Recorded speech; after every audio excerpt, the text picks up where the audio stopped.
So hello.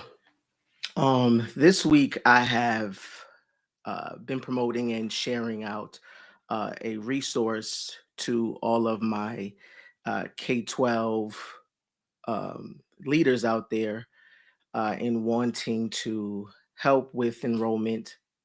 So I shared a K-12 enrollment audit checklist, and there's like four to five sections in there that are like really crucial of thinking about how to go about really making sure that your enrollment journey is sound, right? And they have sections for clarity, story, content engine, lead, journey, and distribution. And lead, journey, and distribution are at the end or at the last two pieces. But I wanted to start with that, thinking about backwards planning, thinking about my leaders that may be viewing, right? You want to backwards plan and think about things at the end and what they look like, and then incorporate how to get to that end journey, right? So, I'm thinking about these gaps. So I want to show what this lead, journey, and distribution looks like, and this has been something that's been pressing for me, just working with K-12 schools, right? So I want you to imagine, right, like let's paint this picture of a parent scrolling on Instagram on a Tuesday night, and their kids are in bed. They finally got 5 minutes to themselves, and your school's ad pops up, bold graphics, maybe your school name, maybe a line about the application being open and a deadline, right? They pause on it, they're interested, they tap the learn more button, and then what happens? I'll wait. I know that most are probably going to say, um, it goes to my application or my enrollment page, right? And this is where that first gap starts, right? Or some can't even answer this particular question because they haven't thought about that lead journey and where parents actually go, right? I've spent the last couple of months um, I spent the last couple of years, but specifically the last couple of months, like looking at school ads on LinkedIn and on Google, and just thinking about like how are schools using this tool to help in the aspect of promoting their schools, right? And I keep on seeing static ads and a button that says apply now. And, you know, either it goes to a home page full with text, or it goes to your enrollment protocol page where parents got to sign the login, you know. And I want to talk about why this is ineffective, and it's probably actually costing you families that you actually want the most, right? So I want to start off with the ad itself, the creative itself, right? Everybody's posting a meta ad, a meta static ad, which is picture, nice design, nice graphics, your branding colors, and like apply today, or like the features from your school, you know, headline, apply button. And, I want to give the schools credit for actually doing this, because I will tell you that there are most schools that aren't doing this at all. Right. So those that are, I want to shout y'all out and give you guys credit, like a ton of credit for doing this. Right. But there's a problem with just using static ads and static ads itself, right? A static ad tells the parent when the application is open. It can tell you about the school name, it can tell you maybe a couple of benefits from the school, but what it can't do is make a parent feel something, right? A parent doesn't enroll their kid based on just information alone, right? They enroll based on trust. You can't build trust with just a graphic, right? And I see I see the other piece of just that static ad piece, um, is the apply now button, right? And that call to action is apply now. And I want to sit with this for a second, right? Because that's a massive ask. Imagine that you are in a store and you see someone that you may be interested in, or someone sees you that you're interested in, and they introduce themselves, "Hey, how are you?" And then the next question after that is, "Be my girlfriend," or "Be my boyfriend." That's kind of what's happening here when you show a static ad or even a video ad and your next ask is apply, right? Parents don't know who you are. You're asking them to commit their child to, depending on the type of school you are, right? If you're K to 6 or K to 8 or K to 12, right? You ask them to commit themselves for a good amount of years with you without knowing who you are, without connecting with you truly, or without you connecting with them truly, right? They don't know who you are. They don't know what you believe, what's the normal day look like, or whether the staff is kind, whether other families love it. They know nothing. And you're asking them to apply to your school, right? The rule of thumb here that I use with clients is that the size of the ask needs to match the amount of trust you've already built.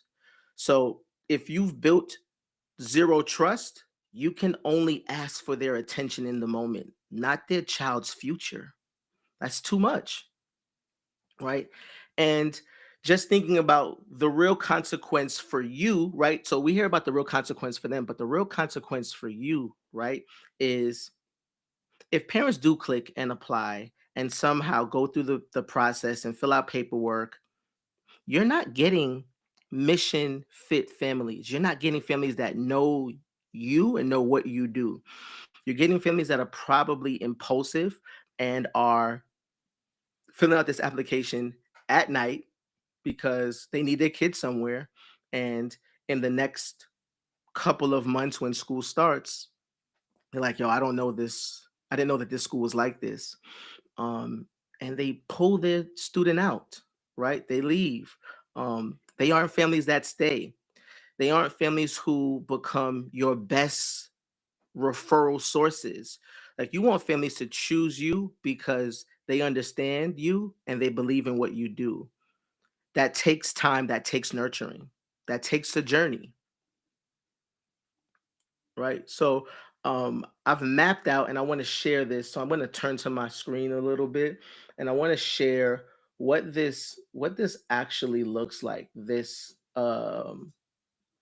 lead journey that I'm talking so much about, right?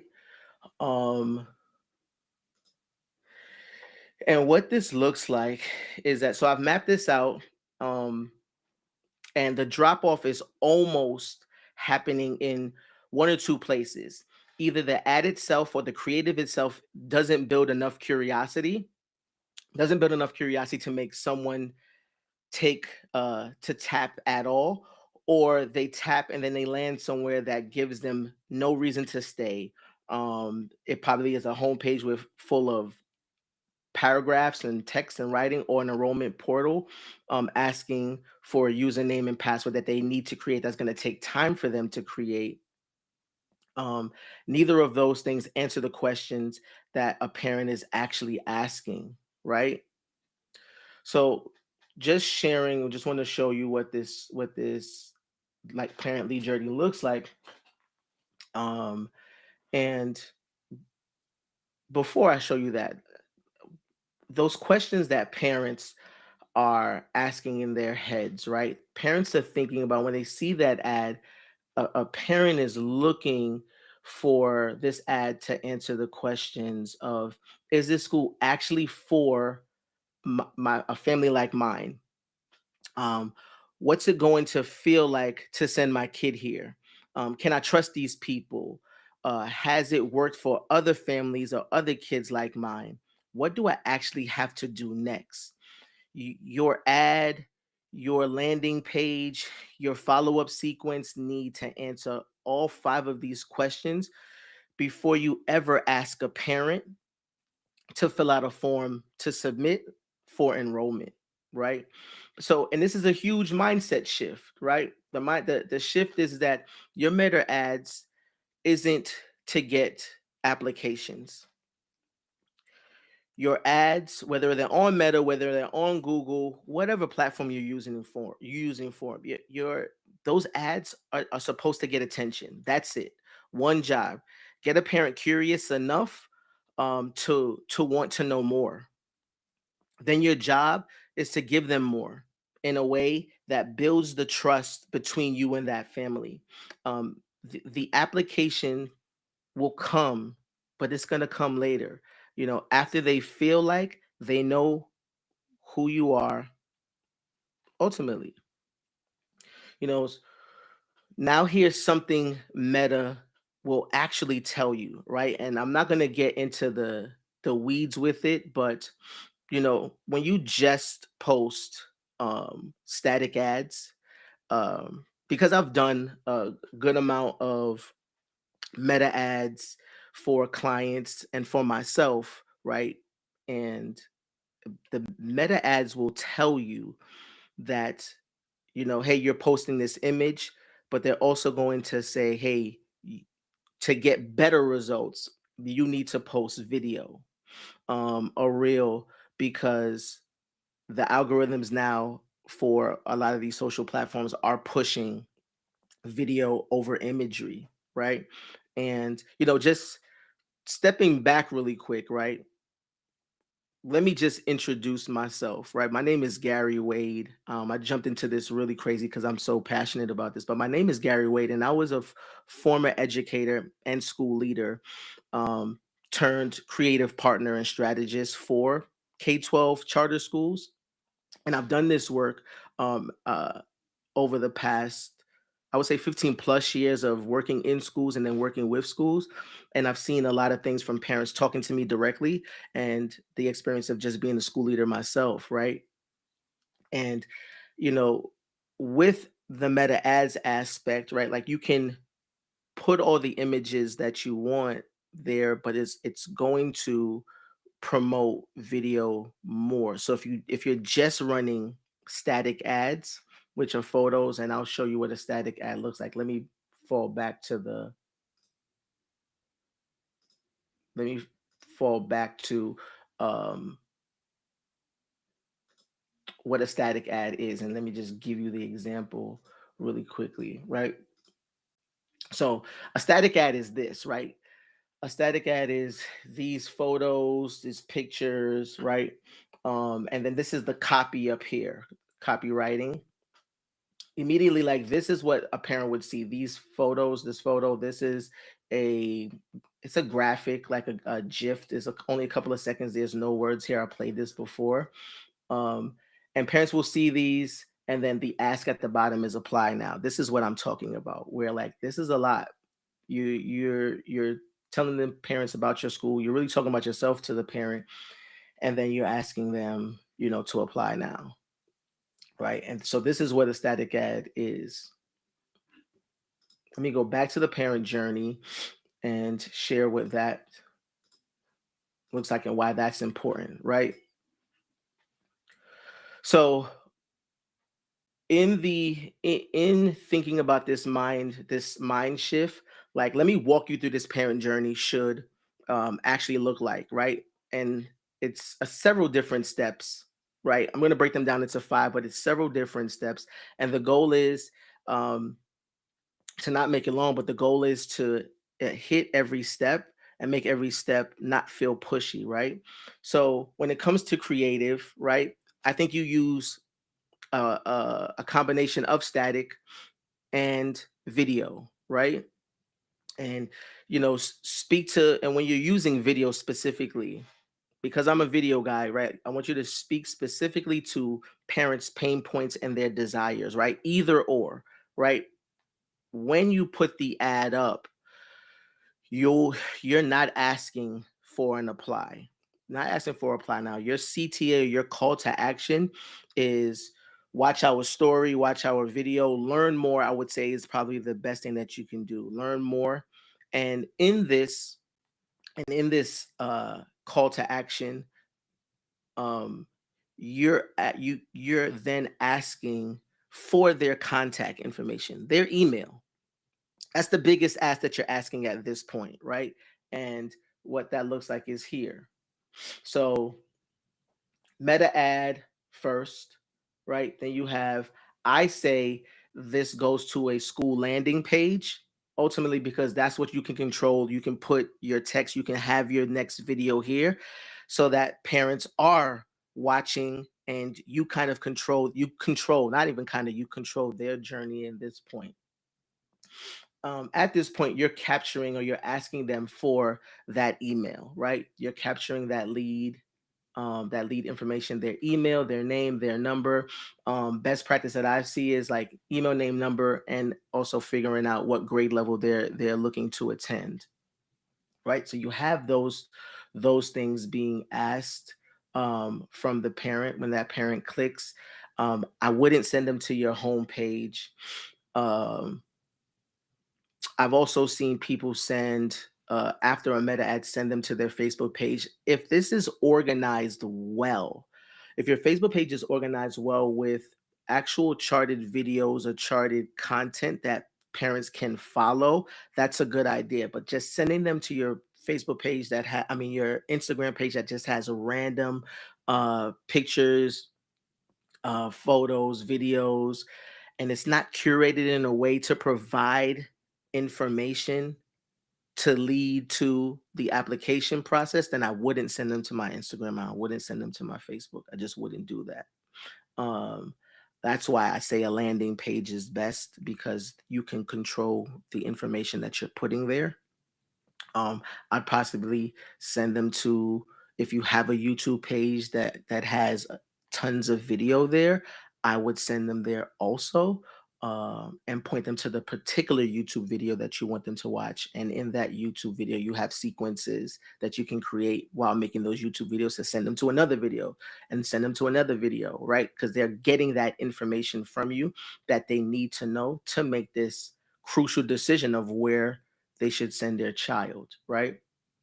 Um, so once you have the email, right? So now you've gotten their contacts. Once you have their email, you're not just sending them one email, just checking in message. You're sending them a curated sequence of emails that are created to build trust over multiple touch points, right? Every email is a piece of content that answers those 5 questions that we talked about, right? Those 5 questions. Who are you? What does it feel like to be here? Can I trust you? Um, how does it work? What do I do next? Think of it as Netflix, right? You're not trying to explain everything in just one episode. You're trying to make them want to watch episode 2 after watching episode 1, right? So, what those sequence of emails could look like, right? Your first email could be like your anchor story, which is your brand story, which talks about your big why you exist as a school. Second email could be a parent or student testimonial. Matter of fact, I would switch that. The second could be a parent or student success story. This talks about transformation, right? How did you change this parent or this student's life? So it's a success story. Um, the third email could be a day in a life with a day in a life video or photo sets, and this is like what it actually feels like to be there. Um, the next video could be a frequently answered questions video, answering 5 questions that parents may have. And I would say the last video would be like the invitation to take the next step, whether the next step is a tour, an open house, or the application process. But in that last video, I would also have a parent testimonial there, right? And this is talking now about how, like, what their feelings are, like how did they feel, what was their experience, right? You're hearing this from another parent. um a gentleman by a gentleman by the name of John Jantish wrote a book about referral marketing, right? And it talks about how businesses are built on trust, and that trust takes about 7 hours of content exposure before a customer feels confident enough to make that choice and make that decision. We're talking about 7 hours now. Now, I'm not saying you need to produce 7 hours of video. I'm saying that the principle is real and it applies to parents, right? This is a business. Even though it's a school, this is a business and there's a transaction happening. Parents need multiple hits of who you are before they can really commit and before they be ready to. Um, this is not, this would not be considered a marketing problem. This is, it's about how trust works, right? Um so you see in this I'm showing you the email sequence here, right? The book a tour, enrollment page, application submitted, right? And this would be what I'm sharing, what I'm talking about when it comes to that lead journey, right? um This is one of the audit questions, and it's the one that most schools can't answer, right? Can you see where every parent or every family is in the process right now?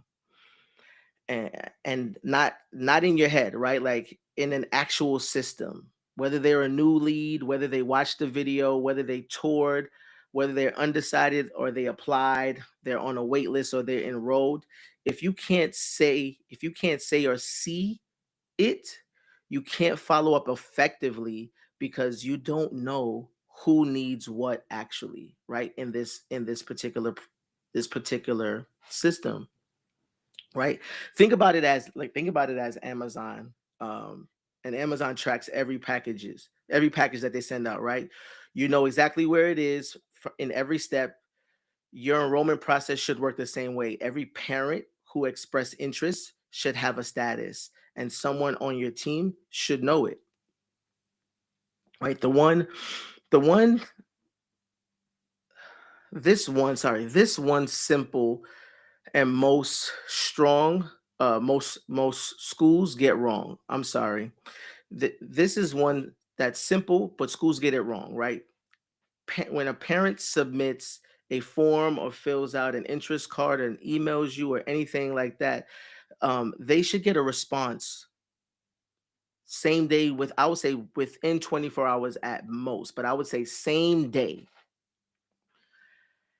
And the response should include a specific next step. Not thank you for the interest. We'll be in touch. Not a tour link. So it could be a tour link. It could be calling a booking link to book for a call or open house RSVP. Something that they can do right now while you have their attention. Right. The window of interest is short. A parent who fills out a form at 7 p.m. and doesn't hear back until the next day, the afternoon, has already moved on emotionally. Even though they haven't officially moved on emotionally, they're not. You haven't grabbed them anymore. They're gone, right? Um,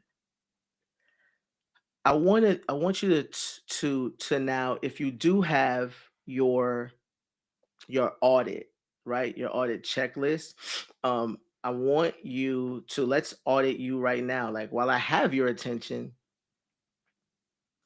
let's do an audit together, right? So, and if you don't, you can follow along and just look at it as I'm sharing. But like I said, with the audit checklist, right? This is a full audit checklist. You have clarity, story, content engine, distribution, and lead journey. Today we've been talking about distribution and lead journey. And again, I shared why we wanted to talk about those things because that's fully the big picture, right? And I want you to see the big picture here.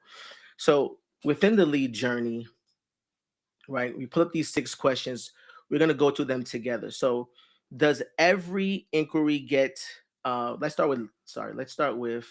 the lead journey first. So does every inquiry get a same day response with a clear and next step, right?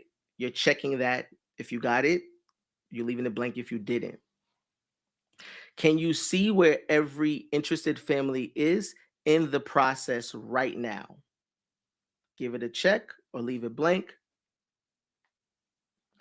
And then do you have follow up touch points that build trust, not just check in messages?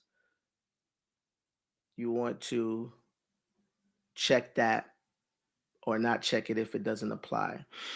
Now, let's talk about distribution. I want to talk a little bit about distribution here. So, do you have two to three core channels that you can commit to, right?